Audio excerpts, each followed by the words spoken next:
DYFI Basirhat SP office অভিযান ঘিরে তুলকালাম।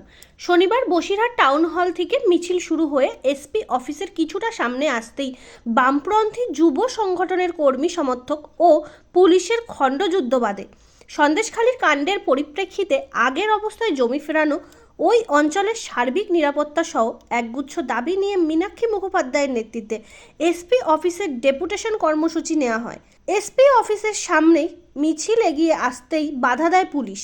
বাধা পেয়ে পাল্টা পুলিশের সঙ্গে হাতাহাতিতে জড়ান বামপন্থী ছাত্র ও যুবরা। পরিস্থিতি উত্তপ্ত হয়ে ওঠে।